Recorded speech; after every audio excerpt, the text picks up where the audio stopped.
Okay, so here let's get 2.6.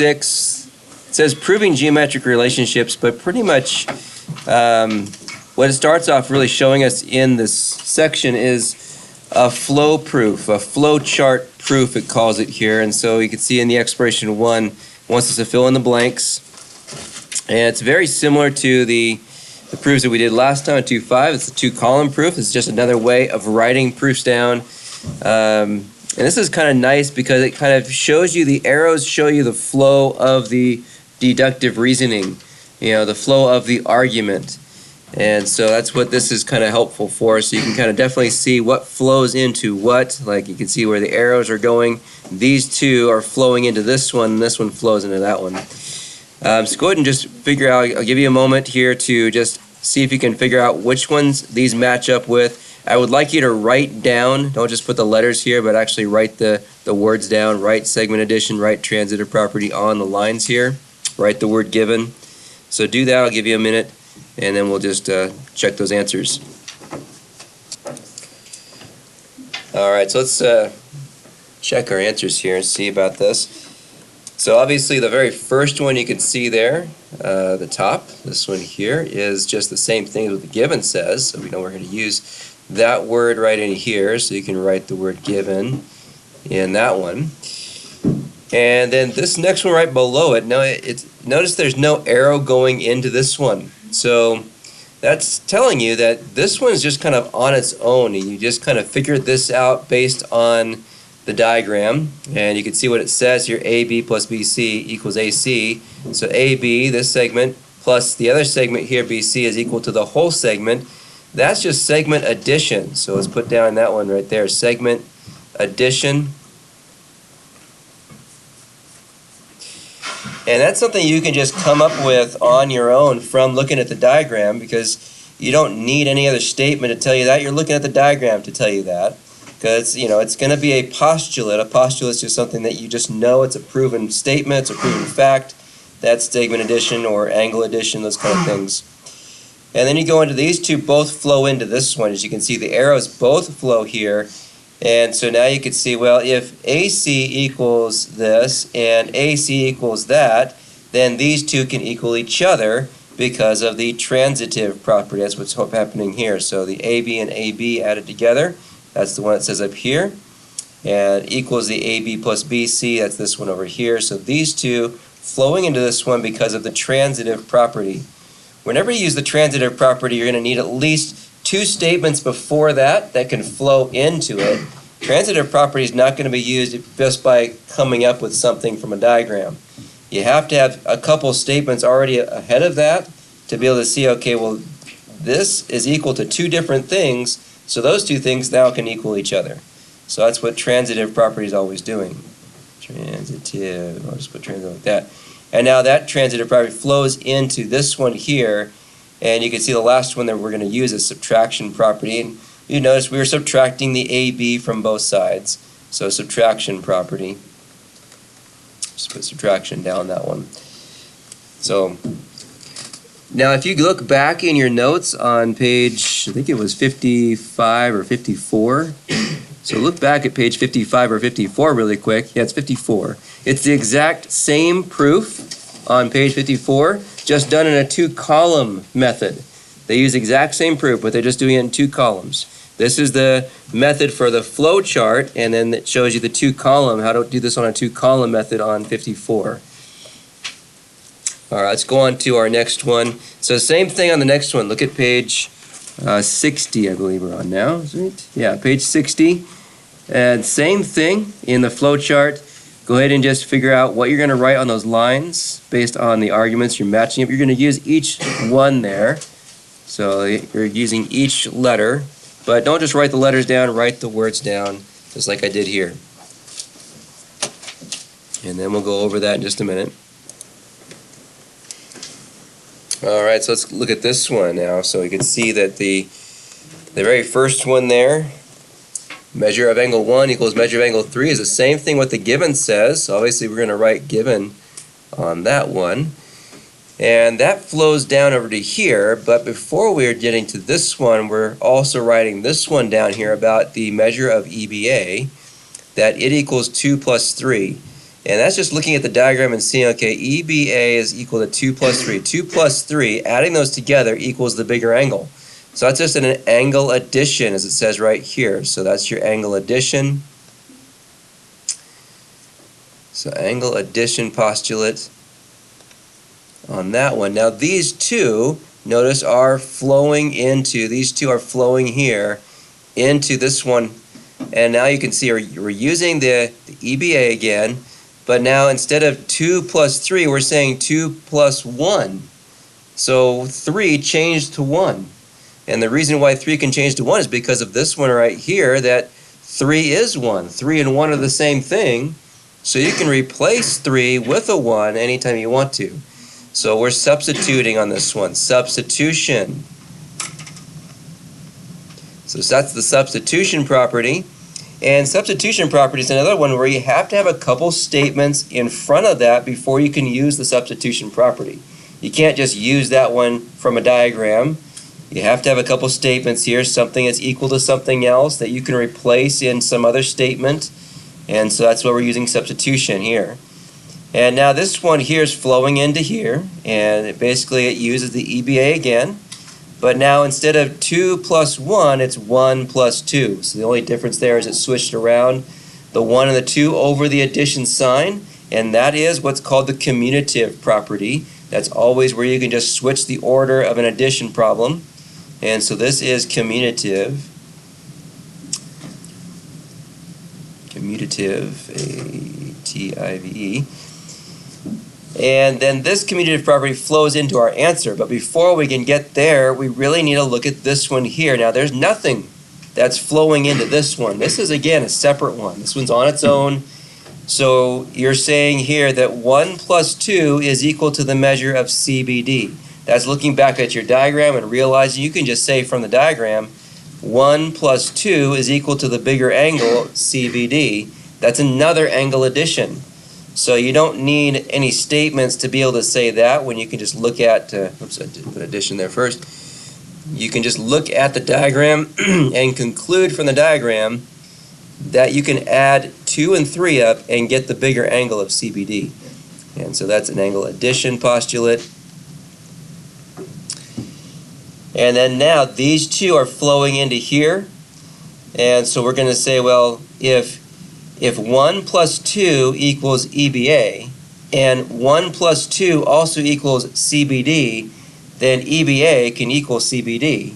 And that's the transitive property again. See, we use that one all the time. But again, you need a couple statements in front of it before you could use it. So we have these two statements where they both equal the same thing, so these two can equal each other. So that's the transitive property again there. Now, if you look back in your notes again, go back to page 55. Look back at page 55 and you will see this same exact proof there, but done in the two-column way. You can compare the way we did it here on the flowchart proof with the two-column proof there on page 55. You can kind of see, yeah, all the properties are listed there, same kind of properties, but it puts it in statements, numbered the statements, numbered the reasons. Sometimes, you know, it should match up. Maybe statements, reasons. There's this many statements, this many reasons. And that's what they got there. You got 6 statements, 6 reasons. And this one they have 1, 2, 3, 4, 5, 6. 6 of these as well. Sometimes, you know, the flow proofs has a little different and extra. We'll see that on the next one that we do. Okay, look back in our lesson 2.6, page 61. So on page 61, we're going to just look through some theorems and postulates that are given to us. What these are is just another things that we can be using to help us with a proof. So right there, right angles congruence theorem, simply put, is that all right angles are congruent, because all right angles are going to be 90 degrees.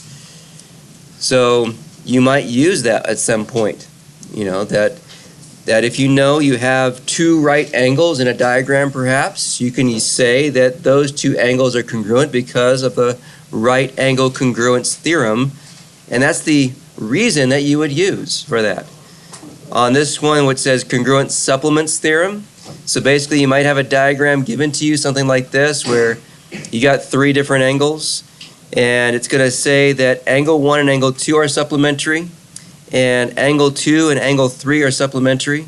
So if they're both, supplementary to the same angle, you're using 2 twice, then 1 and 3 would have to be the same angle in order for them to both be supplementary to the same angle of 2. So that's what you can conclude.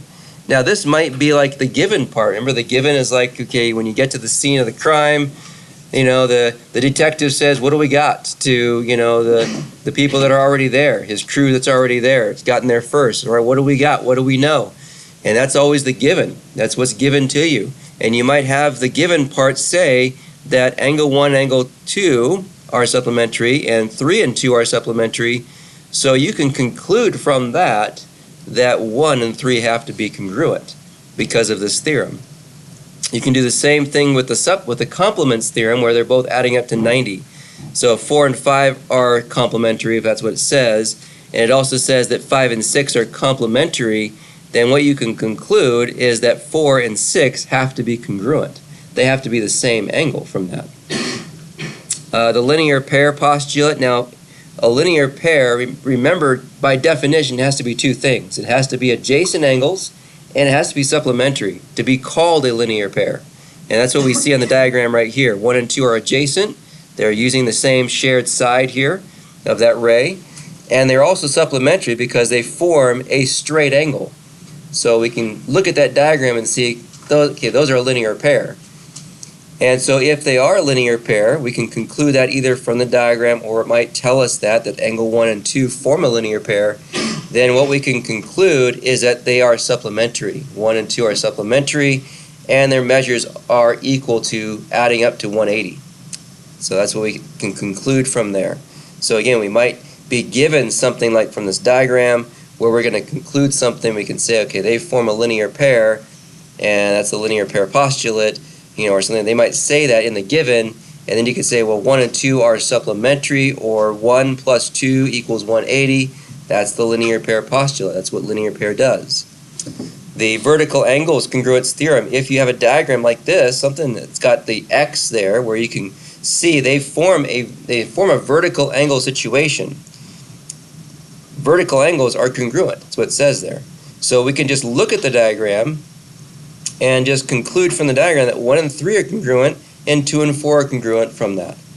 Because the diagram shows us that they are vertical angles, and we know the vertical angles, 1 and 3 are vertical angles, 2 and 4 are vertical angles. They are congruent. So just different things we might use eventually in different proofs to be able to state a reason for something. These are the reasons. What we're seeing here, all these different theorems, are reasons that you'd write down on the reason side. Okay, let's take a look at your extra practice on that one. It is on page 63 now. So 63 has a flow proof, and then right below it, it wants us to take that flow proof and then just put it in a 2-column format as well. All right, so we're going to start with the flow proof part of this one and then change it to a 2-column from just what we are given here. So the first thing we want to look at is what is the given? What are we given? We're given that some angles are supplementary from this diagram, ACB. So that's this angle on this side is supplementary to ACD on this side. And you can see that they are a linear pair because it is adjacent angles and they are supplementary. It says that. And also it tells us that EGF, that's this separate angle over here, is also supplementary to ACD. What are we trying to prove? Remember, the proof part is like the answer. Proof part is like, we already know who did it. We just got to prove that this person did it, So we're trying to prove that ACB is congruent to the EGF. That would be this angle here, ACB, is congruent to this one here. So we got to prove that those two are congruent to each other. And so we start with this flow proof. We're just going to fill in the blanks here. It says, okay, here's a given. That was the first given. And then it gives us a second given down here. So we have the 2 givens kind of separate at this point. So we're just going to fill in this with the other given. So go ahead and write that down. This second given goes in this little blank right here. So it'll be saying that. angle EGF and angle ACD are supplementary. Those are the two givens. Now they flow into something separately, so this given flows into this given flows into this, but they're pretty much saying the same thing. That this first given right here is saying about the ACB and ACD, that if you add up the measure of those angles, they equal 180 degrees. Well, isn't that just what supplementary means? That the two angles add up to equal 180, right? That's what supplementary means.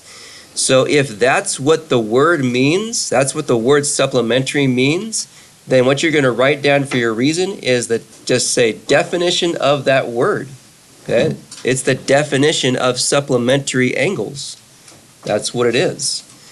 So just, think about, okay, I can use the definition here to make a statement, and the reason would just be the definition. So my new statement is that their measures add up to equal 180. That's just the definition. Same thing going down here. Their measures are adding up to equal 180. Again, definition of the word supplementary. So that's what we write in that one, definition of supplementary angles. So notice they use the same thing. They're pretty much doing the same thing here, just separate for each one. And now these two are flowing into this one up here. So these last two, notice we got an equation now. Something equals 180, another something equals 180. So those two somethings can equal each other, right? If they both equal 180, right, and that's what this says here, we're going to use the transitive property. Remember, that's like the friends. Any friend of yours is a friend of mine. These are both friends with 180, so they can be friends with each other. So we're just going to say, okay, this angle plus this angle is equal to this one plus this one. So we just write that out. So it's kind of a bit of a long one there. So the measure of angle ACB plus the measure of angle ACD is equal to the measure of angle EGF plus the measure of angle ACD. So that's just flowing from these last two into here using the transitive property. Remember, you have to have at least a couple statements to get the transitive property from. Two statements will form another statement using transitive property. And now this one flows into this next one down here. You can see, follow the arrow, flows down into here, and it's done for us. It gives us the statement, and it gives us the reason, a subtraction property. So we subtracted something from both sides of this equation. So this is an equation up here. We subtracted the angle ACD. You can see if we subtract it from this side, it's gone. Subtract it from this side, it's gone. We can subtract equally the same angle from both sides, and now that simplifies our kind of equation here. Now down to just the measure of angle ACB is equal to the measure of angle EGF. And now that flows into our answer, because remember, what we're trying to answer is that these two are congruent to each other. Well, right now what we have said is it's like really close. We're saying that their measures are equal. Well, if we want to say that, if we want to actually say that those two angles are congruent, actually use those symbol congruent and say the word congruent, we can do that. We can change the equal sign into congruence, because that's what congruence means, right? Congruence means that their measures are equal. And so if you ever go from an equal sign to a congruent sign, and it's basically exactly the same thing. You get rid of your measures here, and now it's just the angle of it right here, angle of that now, and you go from equal to congruence, or you could go the other way. We can go from this one up to this one as well, and it's just the definition of what congruence is, right? That's all it is, definition of congruence. So that's what we say for the reason, the definition of angle congruence. And we're going to say angle congruence on this one because we're working with angles. If we were working with segments, we would say segment congruence. Okay, but basically it's the definition of congruence. They went from an equal sign to a congruent sign, or you go from congruent sign to equal sign, same thing. It's the definition of just what congruence is. All right, so now we want to take this information right below there. It has the two columns for your statements, reasons. So we want to change, we have the two given statements. Now they're separate here, but on a two-column proof, we might want to just put that in number one, because we're going to number it here, our statements and our reasons. So we could say number one and write both of these on number one, and just the reason for number one is the given. And then we could do the same thing here. Number 2 can be both of these statements. And then that way we just write down one reason is the definition of supplementary angles. So once you go ahead and start doing that. Okay, so we can just write for the first statement, it could be both givens at the same time. So you can do that. So number 1 are both givens that these two angles are supplementary, these two angles are supplementary. And that way we can just, over here on the reasons, we can just say given for the reason. We don't have to say it twice, we can just say it once. That's fine. And then for the second one, the ones where we now use our definition, the second one's going to be talking about the definition of supplementary angles, right? We can put both statements in the same number 2. So we could say for number 2, it's both of these statements together, just the measure of this one plus the measure of that one equals 180, and the measure of this one plus the measure of that one also equals 180. So there's 2 statements on the same number 2. You don't have to put them separate. Now you can if you want to, but maybe save a little bit of time and energy. You can, since they're saying the same thing, they're going to use the same reason. If it's going to use the same reason, you can state them together. And so we're going to state these together and use just the one reason of definition of supplementary angles for that. I abbreviated supplementary with just sup. And then from there you can remember how those two flowed into the transitive property one. So that's our number 3 now. So the one for transitive property then will be our number 3. So the statement for that one, remember, was where basically you're going to write out those two as an equation. This measure plus that measure equals this one plus that one. So that's basically here for the statement. So now these two can equal each other because they both equal 180 here. And the reason there is the transitive property, like it says on the flow proof. And the next one, as you follow the arrow down, was the one for subtraction property. So that's going to be our number 4. So what's in the bubble there is our statement. What below that's the reason again. So our number 4 on our statements is the measure of angle ACB is equal to the measure of angle EGF. And that reason was the subtraction property because we subtracted the measure of ACD here on both sides to now get this. Simplified our equation pretty much. And then our last one is always your prove, right? The last one on the statements is always the answer, which is the prove part. So that was where we basically are changing it from equals to congruence, and we said, okay, the reason for that was the definition of congruent angles. So you can kind of see how the two different types of proofs, side by side, how they compare and measure up. And most of the time I'll tell you that we're going to use 2-column proofs. This is usually the way we most of the time will do proofs. Sometimes flowchart proofs can be helpful. You might like them the fact that you could kind of see the flow of where things are going. But most of the time we'll probably be just dealing with the 2-column proofs as we do proofs in the future.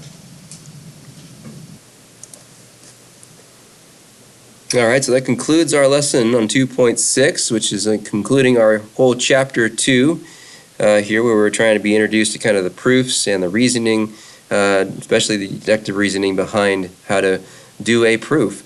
We'll be using what we're learning here in this chapter in future chapters as we go through some proofs that we're going to do in the future. So I will see you there on chapter 3.